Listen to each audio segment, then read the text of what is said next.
ఇప్పుడిప్పుడే ఇంటుంది మామ గుండెల్లో మధ్యల టం టం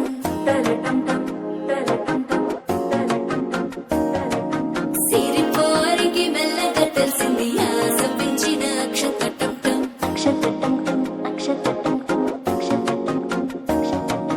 పొదసాటున సిగ్గుల సప్పుడు పొడి చేయగానే పొద్దుల గిచ్చుడు వేడి పంచే కోక